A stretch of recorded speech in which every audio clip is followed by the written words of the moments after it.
Picking up immediately from the previous installment, by 12:40 a.m., or only 40 minutes into the overall invasion, including the battle occurring in Houston, Texas, as the various PLA forces of the 83rd PLA Group Army and their extremely heavily armored maneuver formations were now moving throughout the map in their highly potent and destructive armored phalanxes, supported in full by enormous artillery forces, not only from the Group Army's Artillery Brigade, its 83rd Artillery Brigade, but also from each and every individual artillery battalion contained within each and every combined arms brigade that made up the maneuver elements of the larger 83rd PLA Group Army. As also accompanying these forces was the fanatical CCP regime Praetorian Guard forces of the 36th PAP Brigade of the 4th Corps of the 2nd Mobile Contingent of the PAP, or People's Armed Police. These forces of this standard brigade were on the lighter end, although the PAP did have a small handful of medium brigades and divisions, and also a very small amount of heavier forces as well, and also even independent artillery regiments, as they did indeed have artillery forces. The 36th PAP was a very mobile and very capable strike force that not only possessed very nimble and potent wheeled vehicles in the form of the WZ-551 IFV, and also the armor personnel carrier version of the vehicle, which possessed in the IFV version the very potent 25mm autocannon, and in some versions had been upgunned to a 30mm autocannon, as well as also a 7.62 by 54mm coaxial machine gun. The APC version had a gunner's turret for a W85 heavy machine gun mount. As the troops themselves were highly trained and gung-ho and motivated, and also extremely proficient in tactics, and could fully take on toe-to-toe military units of enemy nations, as well as also specializing in counterinsurgency. They were a crack elite fighting force that could smash armed partisan uprisings as well with ease, as they were used to dealing with a long-term counterinsurgency operation in the west of their own nation against restive groups there, and had been highly proficient in crushing these forces anytime they would arise. And now were being utilized against American armed reactionary civilians while they cleared the northwestern flanks of the city, as well as also against the 3rd Squadron of the 278th Armored Cav Regiment, which itself, the 278th, had been sent in full to be dispersed around the city to guard critical key infrastructure, such as its many airports, also its water treatment facilities and power plants, and even certain critical defense infrastructure, and had been placed, as pertaining to its battalions, or squadrons rather in Cav terms, on various bivouac locations temporarily leased by the state and federal regimes. And as the fighting raged now in all corners of the city, including even on the coast in the outer reaches of the metro area in Texas City, Texas, as the 1st PLAN Marine Brigade was landing and making it rapidly ashore and capturing some of the critical energy objectives in the form of key oil refineries, as well as the port facilities, which were also originally intended upon being protected by some of these military forces, including the additional 4 separate battalions that had been sent in to assist the 278th ACR in their operations in protecting this large and key critical vital city of the Americans, namely from other elements from the larger 36th ID coming from its 256th Infantry Brigade Combat Team and 155th Armored Brigade Combat Team, each contributing 2 additional battalions to the overall operations in the attempt to secure the city of Houston and its vital areas. As the 1st of the 98th Cav Squadron and the 2nd of the 114th Artillery Battalion, as well as also the 1st of the 141st, which was also an artillery battalion from the 256th Infantry Brigade Combat Team, with the others coming from the 155th Armored Brigade Combat Team, and also the 2nd of the 156th and Infantry Battalion coming from the 256th, deployed throughout the city in their bivouac sites, including even the 3rd Squadron of the 278th ACR, now coming under heavy attack from 2 different PAP battalions attacking this single battalion-sized element, along with 200 spread out armed reactionary civilians spanning throughout an area of some nearly 3 miles. This was a several mile in total length area from the northeast to the southwest. And as these forces would come and hit head on, coming towards the southeast and also from the west moving east, as they hit towards the southeast as well, the forces of the 3rd Squadron and the armed reactionary civilians were already taking heavy casualties, especially in the area closest to the highway,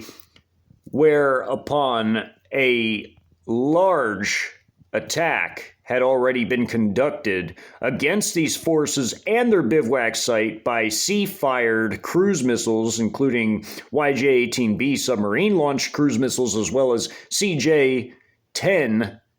land attack cruise missiles fired from the Renhai-class stealth cruisers. As the battalion that had cleared a cluster of armed reactionary civilians that had cropped up in the far northwest corner of the core metro area of Houston had now taken to the highway, with its lead elements already moving down the highway, while the rear elements finishing the mop-up operations would move down after them to begin to conduct their chief operations deep in the city's interior. The flank clearance operation was already largely a success, with the destruction early on of one of the 2 tank companies in this particular section of the map adjacent to the highway, as the elements of the in-moving battalion had taken to the highway, with elements of the other 2 attacking battalions conducting the flank clearance operations moving through the area in their different company-sized elements that comprise these battalions, including also attacking the headquarters company, which itself had fled to the southwest and entered into the 1-kilometer area that stretched between this particular map and this particular map of an upscale suburban housing neighborhood, as due to the forced dispersion and the rapid fleeing of forces in order to preserve them, as the lieutenant colonel in charge of the overall squadron was correct in predicting that the bivouac site would indeed be struck early on by either air or missile strikes, as cruise missiles came in and annihilated the different warehouse locations that had been rented out, as well as also attacks from dedicated Wing Loon 2 combat drones in the area, of which 2 were sent to the area immediately adjacent to the highway, in conjunction with the ground forces moving in and attacking, with their troops acting as dismounted hunter-killer teams, as well as also armed with incendiary weapons such as their Type 74 flamethrowers, which were highly destructive and would put many buildings to the torch. As the destruction also wrought upon these forces came from 82mm mortars coming from the mortar company of the headquarters battalion, which had this mortar company as the fire support elements of the ordinary companies, the infantry type companies of the People's Armed Police. They also possessed a dedicated drone section that fired a volley of CH-901As equipped with heat warheads, which were high explosive anti-tank, which would annihilate heavier armored vehicles, as well as even bunkers in some cases, and fortified buildings, and were also effective against certain rubble positions in some instances as well. And all of this combination of heavy firepower simply annihilated, including with some J-10 close air support airstrikes with laser-guided precision ordnance in the form of 1,000-pound munitions, each aircraft carrying 4, as they were primarily armed with air-to-air munitions coming in this particular area and destroying 2 entire tank platoons from the tank company as the cruise missiles flew in and began to hit the former bivouac location. With the People's Armed Police battalions, of which there were 2 clearing the flanks, spread out in their 7 comprising infantry companies, along with their headquarters company responsible for command and logistics of the battalions, which were sitting further back and commanding the operation. They moved into the area, in this particular area, with other companies, clearing the area in the 1-kilometer stretch that separated this semi-commercial / residential area from the more upscale residential neighborhood that was this particular suburban type housing neighborhood, as there were many large suburban homes, including those which had swimming pools with pool houses and of course sheds in some backyards. While the People's Armed Police troops moved into the area, they had destroyed homes on other streets, as this particular fence and signage here indicated the entryway to the housing development from the north here on this particular street. And there would also be additional close air support airstrikes called in. As often on these maps, multiple occurrences are happening at the same time, and it's difficult to convey them all in a rational order. Of course, it will be attempted. As the People's Armed Police would utilize wise tactics in dealing with their foe in this particular instance, as the American combat vehicles of the 2 companies in this area, as the headquarters company over the entire 3rd Squadron was in the 1-kilometer stretch that separated this particular map from this map here, where the bivouac location was, as they had fanned out to conduct their force dispersion to try to save their forces from all being caught in one area and annihilated altogether, which would cause their forces to try and attempt to do a fighting retreat, although they would all have to pivot and face their attackers who were coming at them so quickly. Although these forces possessed the man-portable Z-87 laser scrambling devices, which would be highly effective at curtailing the M1 Abrams laser range-finding equipment, which would cut down on their ability to fire accurately at targets with their 120mm main gun. So fast were these forces trying to pursue the Americans that they essentially deployed in such a rapid manner that they did not take their laser scrambling devices with them and set them up, which would eventually come back to haunt them in some ways, as the saying went, because they would lose several vehicles due to this, as well as some troops, dismounted troops. However, their forces nonetheless were still highly capable and destructive with their tank-killing teams, armed with their HJ-08 anti-tank missiles, which were very powerful and destructive, especially against main battle tanks, and also infantry fighting vehicles, and namely any other vehicle type on the battlefield.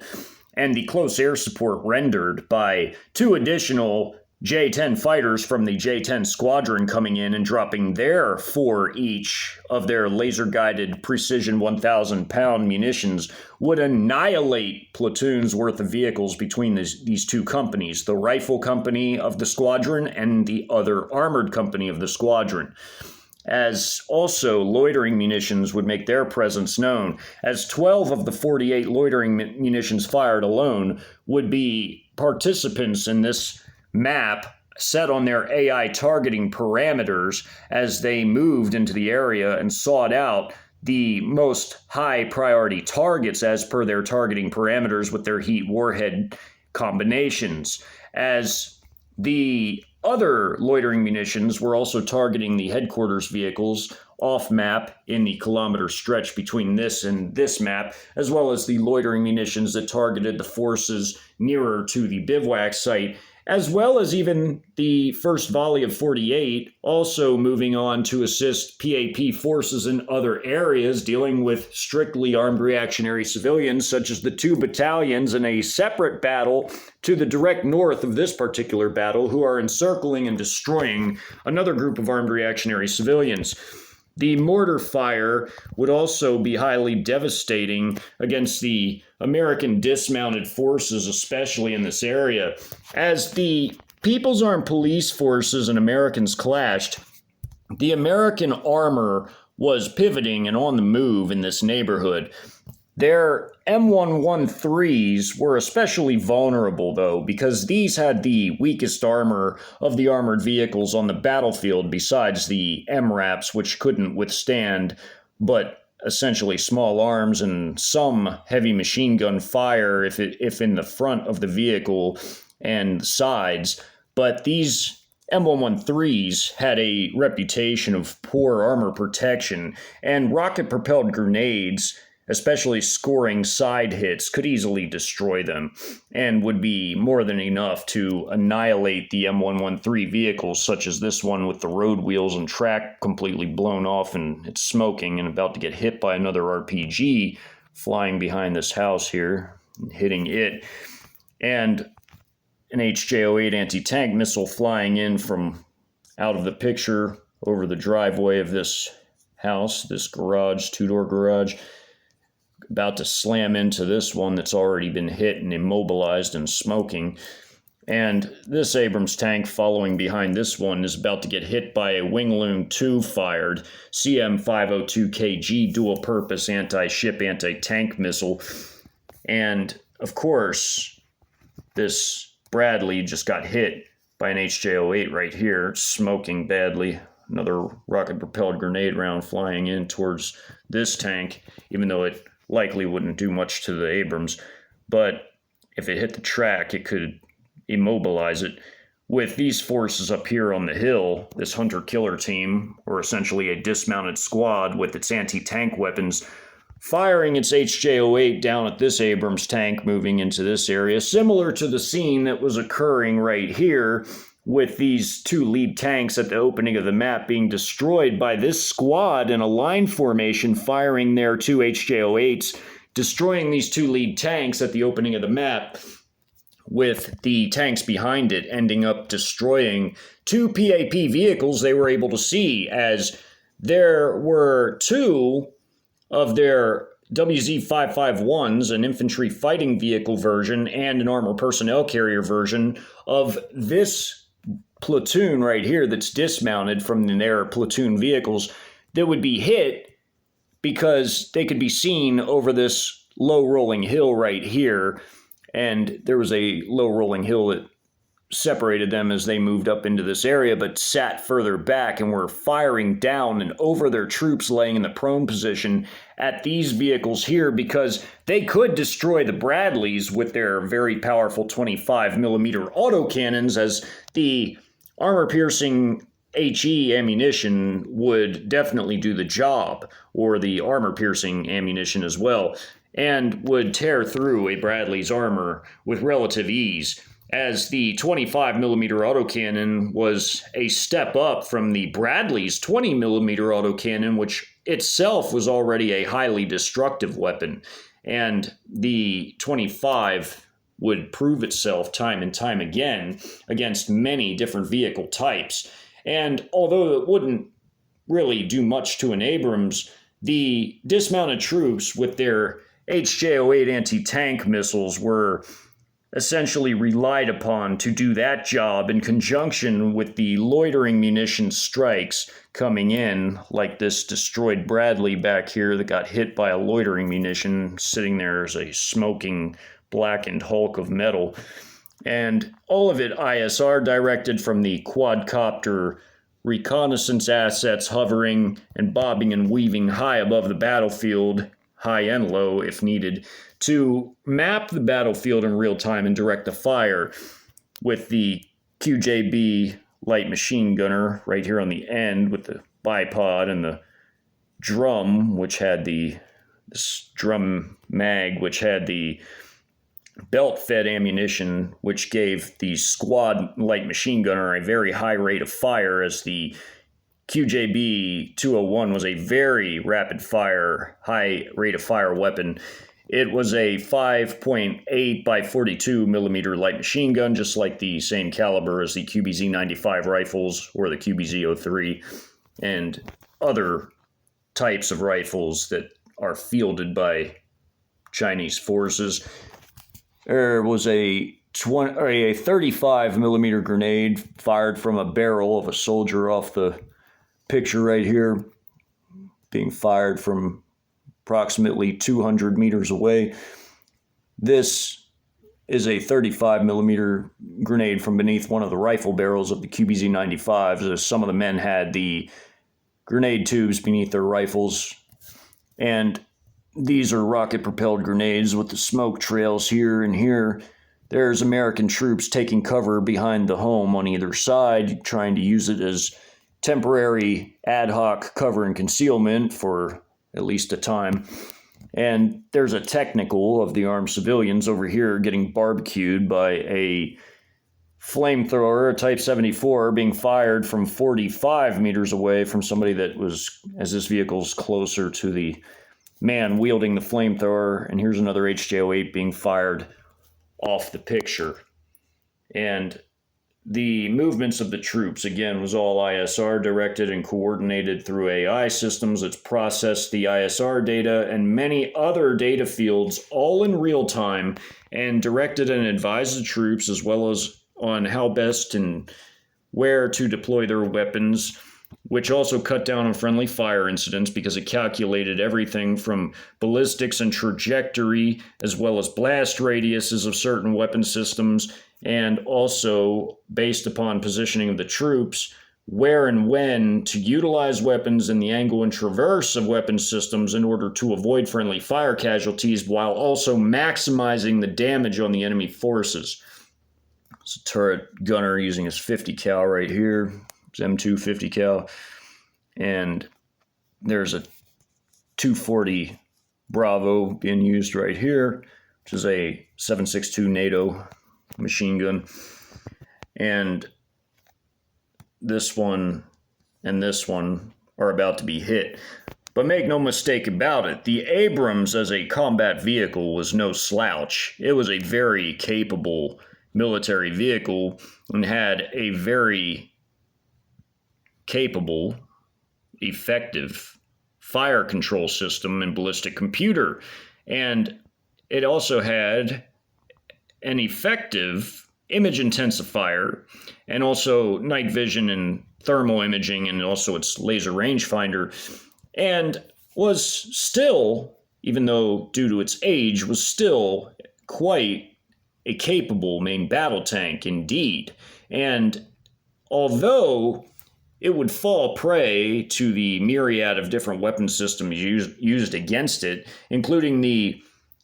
man-portable HJ-08 anti-tank missiles, as well as also the Wing-Lung-fired CM-502KG missiles, or the very potent HJ-10 anti-tank missiles, which were relatively large and destructive for an anti-tank missile and had quite a range at topping out at 6.2 miles, which was over double what the TOW missile was in terms of range.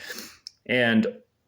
the loitering munitions with their heat warheads could also destroy an Abrams, as well as also definitely the airstrikes coming in with a 1,000-pound munition being more than enough to not just destroy an Abrams, but also cripple the vehicles on either side of it, as these were highly destructive munitions, and being dropped directly upon vehicles would completely and utterly end them, as these suburban neighborhoods with their relatively ornate homes, garages, and nice yards and driveways, pools, gardens would turn into a horrifying, gory, rubble-strewn battlefield as armored vehicles would litter the neighborhood, as homes would burn or be struck by 82 millimeter mortar strikes and destroyed, or hit by anti-tank missiles and destroyed, or 25 millimeter autocannon fire and be destroyed, as well as a host of other systems, including, of course, the Type 74, which would torch many homes, also rocket-propelled grenades, and more. As all of these systems were clashing, the destruction was complete and total, and the areas under attack were simply no longer recognizable from their former glory, as everything now was taking this savage and ultimate turn in terms of life-ending finality. As the combat got underway, at the opening of the map, as two cruise missiles, CJ-10 land attack cruise missiles fired from the Renhai class, passed through the area en route to hit the same bivouac site that was hit by the YJ-18B cruise missiles fired on the other map passing through. The forces mostly left their vehicles behind as they moved into this area, the different companies, with other companies outflanking these forces by moving in, headed east from the west. As such, on this map, as this was where the neighborhood was, and up here was where the other battlefield was, where towards the highway right here, and the neighborhood was where the People's Armed Police forces were moving into and had already destroyed these homes, which are now rubble along this road that is on the other side of these hills that separated this neighborhood from this road out here that connected to the entry street, whereupon the other forces of another People's Armed Police company, a separate platoon from a separate company, were dismounted from their vehicles and now moving through the area, through this wooded, hilly area here, and through these homes in this area here. At the opening of the map, again, as these tanks had been destroyed right off the bat by this squad, as these other forces were moving around in a flanking maneuver, while these American vehicles of this rifle company platoon, 2 vehicles each, as again, there were no communications due to no satellite-based anything, no data transfers, no GPS, no anything satellite-based, no satellite phones, nothing. No military networks or anything that was connected to the internet because it was hacked. Everything had to be done through hand signals, word of mouth, or earshot. Hence, all these vehicles stayed very close together and had to coordinate their actions at the most local of levels, which put them at high risk for being hit by a myriad of systems such as loitering munitions, the vehicle-based weapons firing from further away to support their troops that moved up ahead and used anti-tank weapons and rocket-propelled grenades, which were highly destructive against the Abrams when it came to the anti-tank missiles, and the RPGs when it came to the lighter armored vehicles. And they could damage the Bradleys with the RPGs, but it was unlikely that they would outright destroy a Bradley unless they got hits in specific areas. But the AT missiles would definitely annihilate the Bradley. But as these vehicles were destroyed, and these vehicles got in their licks because they hit this WZ-551 IFV and this APC of this platoon of vehicles, leaving 3 left, as they had KIA'd the gunner and driver of this vehicle and the gunner and driver of this one. This dismounted squad that fired and destroyed these tanks was now having to deal with these tanks, but these loitering munitions came in and destroyed them, as these vehicles came around, this Bradley and this M113 of this rifle platoon came around. The Bradley was hit by this loitering munition, and this squad moving into the area, taking fire from the machine gunner, from the armor personnel carrier, the M113, had returned fire with rocket-propelled grenades and destroyed them. As that happened, these forces moving along this house to outflank these forces who tried to counterattack them were basically exchanging fire with these two armor personnel carriers, and they too were fired at and destroyed from two different sides of this home, and were thereby annihilated by the intensity of the rocket-propelled grenade and HJ-08 fires coming upon them, before these forces would then hold their position for them to cross the street, coordinating also their actions with this whole separate other platoon that by the time this airstrike came in at the opening, along with these mortars that struck first and KIA'd these troops disembarking from their rifle platoon here of the rifle company, this Bradley, these two armor personnel carriers, they were being KIA'd as they disembarked. These two squads had already dismounted from these two vehicles and were up here already and were tactically bounding and covering with each other on each side of this home as these mortars had struck, and this airstrike came in and annihilated them with their precision-guided laser munitions, their laser-guided 1,000-pound munitions, 4 of which dropped and destroyed all of these vehicles, all 5 of them with the mortar strikes at the same time hitting this area that had wiped out the dismounted troops. As the radius from the blast and some of the shrapnel hit the side of this tank, the tank was still in fighting shape and proceeded to move through the area to support their moving troops. As you see, there's red on the end. It's because they were just on the outside of the deadly blast radius, and it didn't eliminate any of these troops of this squad, but it had managed to injure some of them, pelting them with debris and things like that. As this squad bounded here and tried to lay down fire, a vicious firefight broke out between these dismounted squads, and as they bounded ahead and laid down fire, these squads, these two half squads, which formed a full squad, were moving down this street, one on each side, with these squads bounding and covering with them moving up. As they would move and drop in the prone and lay down fire, and then they would get up, move, drop in the prone, lay down fire. These guys were trying to bound and cover and close in against them too, as they bounded on the other side of the building and laid down fire on them as well. And these guys up in the wooded area by this hill were laying down fire, also bounding and covering together with them. As mortars had been called in, they finished off these two squads by the time they got here. The ISR-directed mortar strikes simply annihilated them, and they were KIA'd. And these vehicles here and this tank, as they moved up, were hit by HJ-08 anti-tank missiles that had destroyed this tank, and this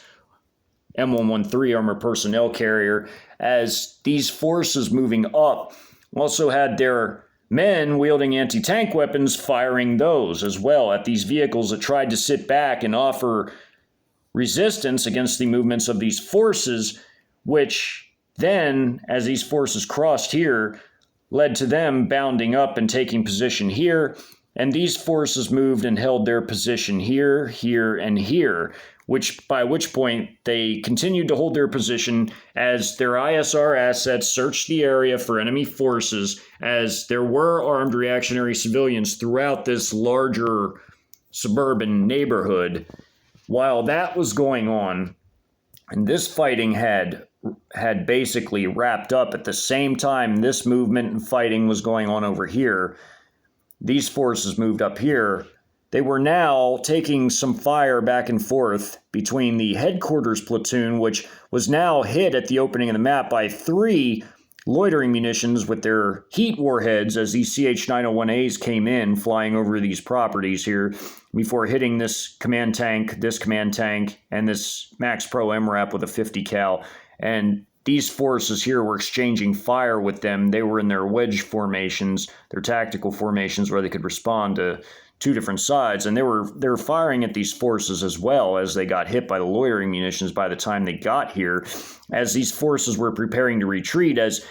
their captain, their XO, and their first sergeant had all been KIA'd in these command tanks. They were gone. They were out of there. And mortar strikes were now called in through the ISR assets, which had badly damaged the M88 armored recovery vehicle and a LMTV truck that was just far enough away, but took some shrapnel from the mortar blasts, and another one landed here and destroyed the fuel truck. And as these vehicles fled under fire, taking fire from these forces, they, although they fled the area temporarily, would be intercepted by other People's Armed Police companies moving through the area, as they would end up outflanking the Americans, both the armed reactionary civilians and the fleeing elements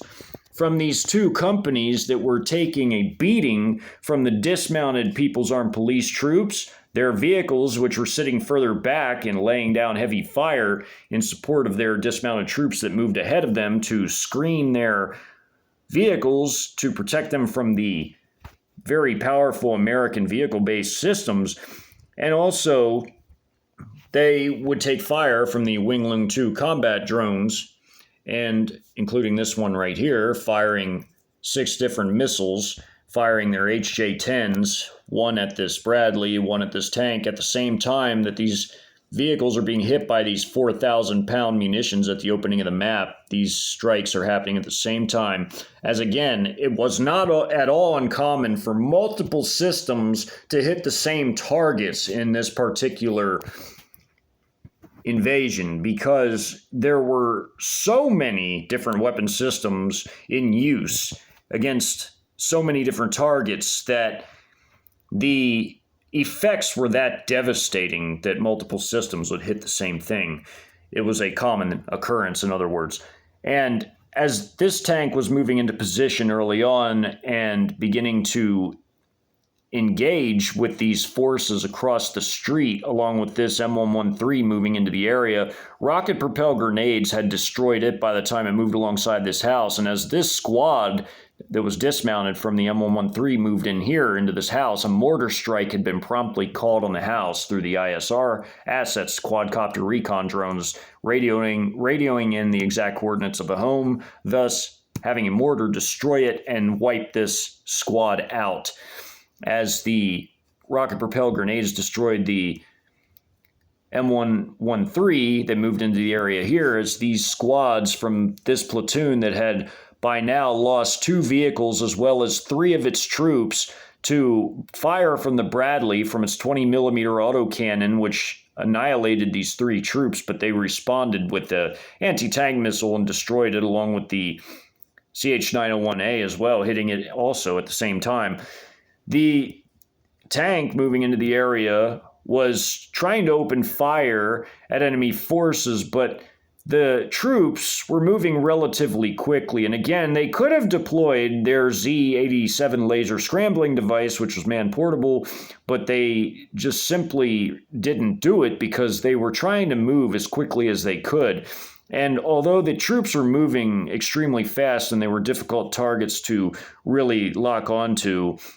the tank was also firing its coaxial machine gun and managed to clip a few of these troops from the squad as they moved into position. But they had fired an HJ-08 and destroyed it when it moved into this area to get a bead on this house to fire a 120-millimeter shell into it, and never had a chance to it. And this squad as well also was opening fire at them, while this platoon had moved up at the same time, dismounted all of its squads, and its vehicles were firing now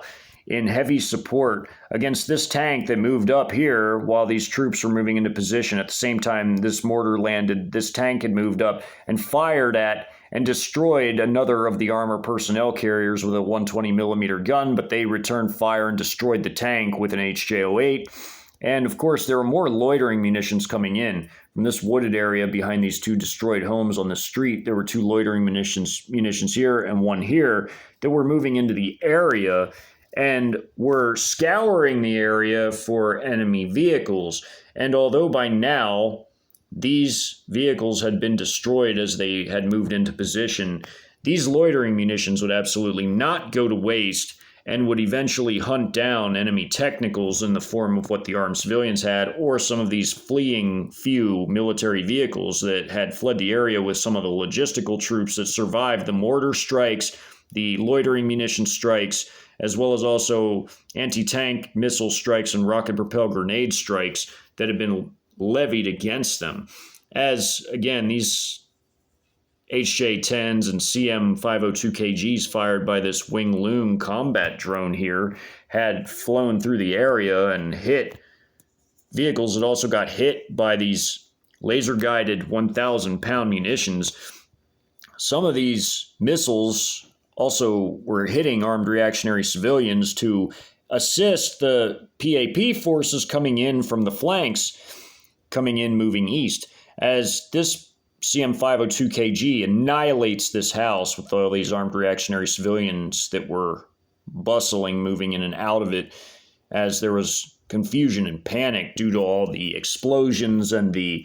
mass death occurring everywhere, as these forces had disembarked from their WZ-551 safely on the other side of this relatively hilly terrain of gently rolling, albeit relatively tall hills. These were the tallest hills in the area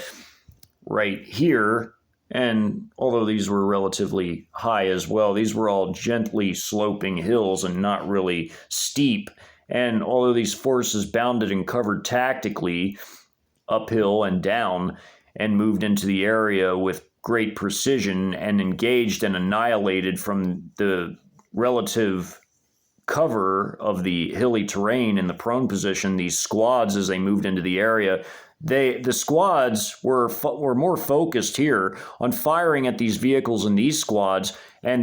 simply outflanked them from the hilly terrain and just cut them down with a hail of not just small arms fire, but 35 millimeter barrel fired grenades.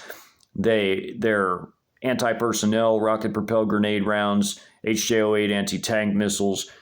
and more. And as these forces were bounding and covering, the squad moving here on the top of the hill, holding their position for them to bound a little ahead before they bounded down, and they bounded ahead, and they bounded ahead. They were all moving tactically, coordinating all their actions with one another. As again, they bounded, then they bounded, then they bounded while they were here, then they bounded, and then they bounded across the street while they held their position here. And they went around this house and held their position here, and while they were holding position here, watching the street for them, and then they bounded across, and they began to take a little bit of fire from the armed reactionary civilians, as by the time they got here, this squad was exchanging fire with this squad, but when this squad moved up here, they were promptly hit by a mortar strike called in upon them, and there were more squads off map of other companies, as again, there was another company operating right over here, and this was one platoon from that company moving in to this area right here where this street was to engage the armed reactionary civilians that were around this cul-de-sac right here, where all of these vehicles and these homes had been annihilated by these 1,000-pound strikes, as well as all these mortar strikes, damaging horribly these homes where they struck near. And as a result of these dismounted troops being cut down, these vehicles being annihilated, and these as they moved up, the fire from these vehicles could now be directed from where they sat on this higher terrain down and into this area to support the flanking forces, who now could fire in a general L shape with all of these attacking forces that were moving into the area. And as this squad had bounded to take position here, by that point, these CM-502KGs and HJ-10s out of these three have flown in and destroyed this technical and hit a house where there had been sightings of armed reactionary civilian activity, as well as also this missile flying over the area and hitting others, like this group had been hit. And as these groups moved up and exchanged fire with this squad that moved into position here, these forces got annihilated, although they were in a wedge formation, the perfect tactical formation to deal with attacks from two sides, as they fought off this grouping of 8 right here, and then they fought off this larger grouping that had already lost a few from the missile strike that hit this technical nearby, killing a few. As the rest moved into the area, they simply annihilated them with their flamethrower and anti-personnel rounds from the rocket-propelled grenade, hand grenades, also their 35 millimeter grenades. They lit these guys up, and this house was horribly gored from it. I mean, this house was completely gutted. You could see the inside of it. It was on fire. This neighborhood was a disaster, and as these forces moved up, they assisted this squad by laying down fire in this direction while they laid down fire here and here. It was a general L shape of vectored fire that just annihilated and cut those forces up. As other People's Armed Police platoons moved into the area, they would intercept whatever vehicles made it out of this area that had not as of yet been intercepted and annihilated by the loitering munitions moving into the area, that again would not go to waste but would look for enemy technicals, as well as also escaping military vehicles. Although there weren't many, there were a few, and they needed to be intercepted and destroyed, as it was the goal of the People's Armed Police to make sure that nobody survived, as they were a very thoroughly brutal paramilitary force, and they reveled in combat. And they also reveled in total destruction of their enemies. When they would go into homes after the major fighting had wrapped up, the battle would continue for another hour, as the fighting broke out at around 12:40 a.m. when the dispersion of forces had been completed by the 3rd Squadron, along with the armed reactionary civilians that went along with them in this area. And while there were tiny groupings of them still dispersed in other parts of this large neighborhood to the south,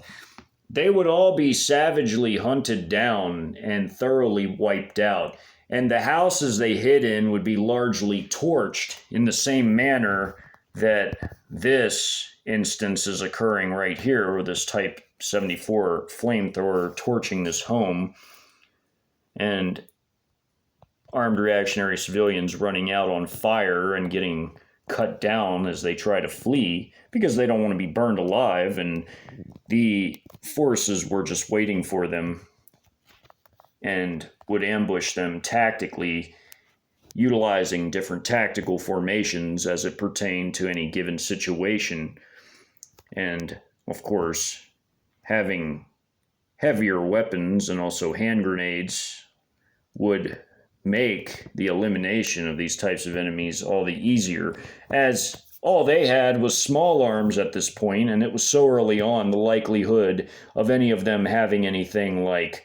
Molotov cocktails was also relatively slim, as only those that had the implements literally right in front of them this early on in the fighting, literally less than a few hours into it, would be able to even make such things and have the time to do it, as logistically, the logistics that would go into all types of preparations just weren't there this early. And even for the armed reactionary civilians, that translated to even simple weapons like the Molotov, which would have been their only anti-tank weapon, and that they would have had to get within very dangerous proximity to use of the armored phalanxes that were arrayed against them, that had interlocking fields of fire and heavy weapons that would just cut them down, as well as also air support, ISR dominance, which meant they would see them coming from far away and destroy them, as well as air support, drone support, missile support, the entire proverbial 9 yards, as the People's Armed Police would clear the area and put many homes to the torch and blast others with their very powerful 25 millimeter autocannons and light them up with their small arms and light machine guns, general purpose machine guns, and heavy machine guns on the armor personnel carrier versions, which served as mobile fire support platforms, just like the infantry fighting vehicle versions. The People's Armed Police propaganda forces of their headquarters battalion's political company within the battalion were already busy at work and moving through the quote-unquote pacified areas, and were already putting up Xi posters and propaganda, and they were already hanging up the CCP party flag and the national flag of China as well. And they were hanging red banners everywhere on any buildings that even still stood and were not completely engulfed in flames or completely torn down to their foundation,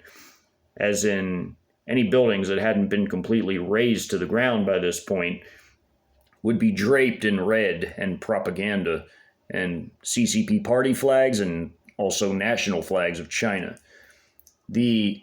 other forces of the propaganda platoons of the political company were also filming for the propaganda films that would come out after the invasion had concluded, gathering vital combat footage, some of the detachments right up front with the actual combat forces filming their activities as they burned the target nation to the ground and slaughtered its people, whether armed or unarmed combatants as it pertained to the People's Armed Police. They didn't really differentiate. This footage would eventually be compiled and edited and shown to their people back home, as the war would need to be sold to the population, as the colonization efforts were not just for the total food independence of China, as well as all the massive economic benefits of all the added resources and slave labor from the population that was conquered,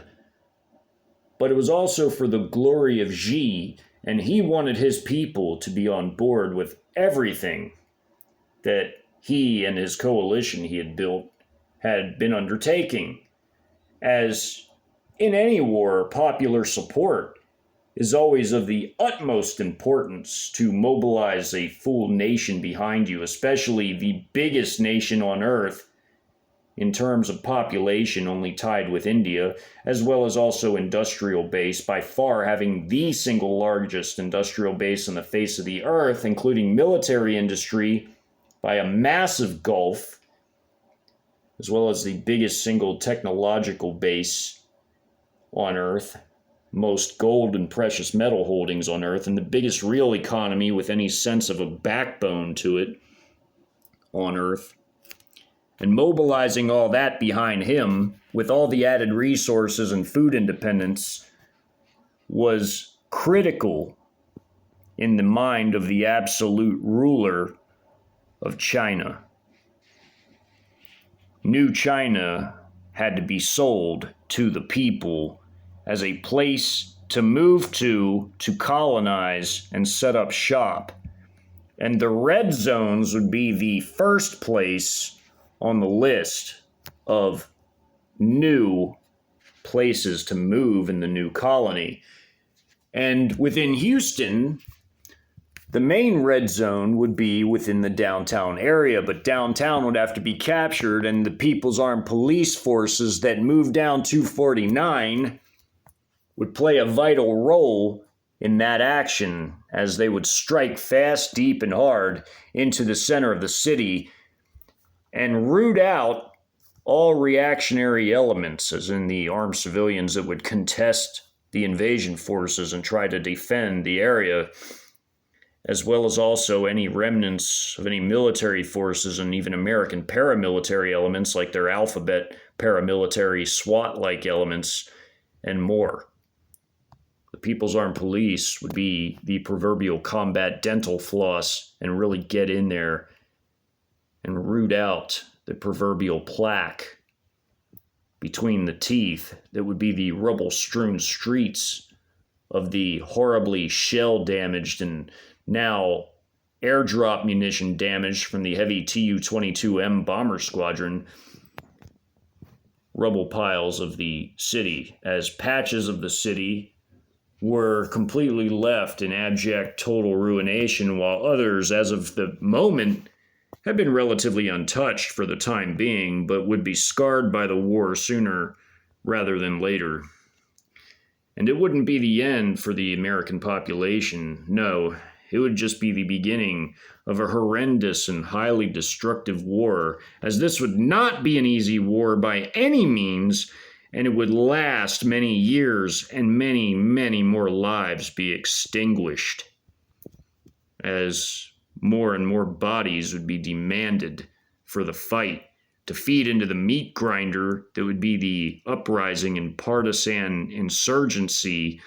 of multiple different partisan groups around the land who would try to resist the occupation forces and lose horribly in the process, but they would keep the flame alive and keep it burning. The all-consuming fire of war in the modern era, as they would go toe-to-toe with the most technologically advanced, largest, most powerful, most well-equipped forces on the face of the earth, and would try to outlast them, were it possible. The next installment of this hypothetical fourth-generation warfare doctrine invasion series will highlight the other combat occurrences that unfolded between PLA forces and other American units throughout the city, as they, within their bivouac locations, were already moments into the invasion under heavy assault by PLA troops of the 83rd PLA Group Army, in addition to the 36th PAP Brigade, as was just depicted in this and the previous installment, as the fighting involved